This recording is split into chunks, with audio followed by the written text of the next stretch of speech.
If you think it's hard for tech startups to get funding, try being an oil driller in Canada. The oil price crash caused the big Canadian banks that had traditionally financed junior explorers startups looking to identify and begin development on untapped deposits to pull back. Similarly, appetite for energy shares waned, diminishing explorers' ability to turn to equity markets for funding. The dearth of fresh capital has trimmed the ranks of junior explorers dramatically, bringing the search for oil and gas in Canada nearly to a standstill. Their extinction could have far-reaching effects, making it harder for the industry to ramp up production when prices rebound by depriving large producers of the buyout targets they typically rely on to replenish reserves. They need a mechanism that's going to be able to inject capital into the market. If you don't have a facility or ecosystem that's funding a lot of this stuff, that brings the full circle business model to a bit of a halt. Through the first 8 months of this year, Canadian oil and gas explorers announced 73 primary or secondary share offerings of $100 million or less, for combined total proceeds of about $535 million. That's down 39% from roughly $881 million raised during the same period last year, and less than half of the $1.34 billion generated in the first 8 months of 2012, when oil averaged over $95/barrel. Debt markets have been anemic, too. Canadian explorers with a market value of less than $500 million raised $610 million through 10 bond and loan deals this year through August, according to data compiled by Bloomberg.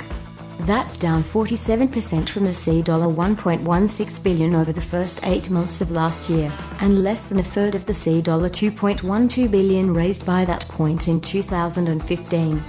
By contrast, Canadian corporate bond sales in general increased 11% this year through August, to $70.3 billion. As a result, there were only 25 publicly listed Canadian companies producing 500 to 10,000 barrel of oil equivalent per day at the end of the second quarter, according to Calgary-based Iridiso Communications. That's down from 42 at the end of the third quarter of 2014. What little exploration still is being done has moved to private equity, but even those firms are favoring assets already in production, said Ken Lin, an analyst at Paradigm Capital Incorporated in Calgary. With oil prices so low, firms are averse to taking on the added risk of an oil play not panning out. Companies are more focused on development and exploitation than anything else. They're not incentivized to do exploration, and given that we are in a mature basin, there's very little of that happening. The increased cost to complete a well is also reducing prospects for smaller explorers. Wells now are drilled in multiple stages and over longer lengths, while using greater quantities of fracking materials. The result is that a single well can cost anywhere from $3 million to $10 million, compared with $1 million not so long ago. If a junior company does manage to get off the ground, it will now have to grow much larger before it can consider an initial public offering, or before it can attract the interest of a larger producer or other potential buyer. Juniors used to be able to sell to an oil trust or go public once they'd reached 1,000 to 2,000 barrel per day of production, but that figure is now up to around 10,000 barrel. The lack of available funding for juniors prompted Anderson to start Enercore earlier this year. The firm seeks to help Canada's junior explorers generate debt or equity funding from a network of investors and family offices that Anderson built up during his career in private equity in Europe, as well as from a similar stable of U.S. contacts from Enercore's partner in Houston. The firm, which is targeting deals of around $100 million, also has a representative in Calgary who serves as the point of contact with the junior companies. Canada's junior explorers are attractive because of the nation's political and economic stability, and because they give British and American investors a chance to diversify the currency of their holdings into loonies. Prices have been beaten up pretty badly, so there's a buying opportunity. The entry point is pretty favorable.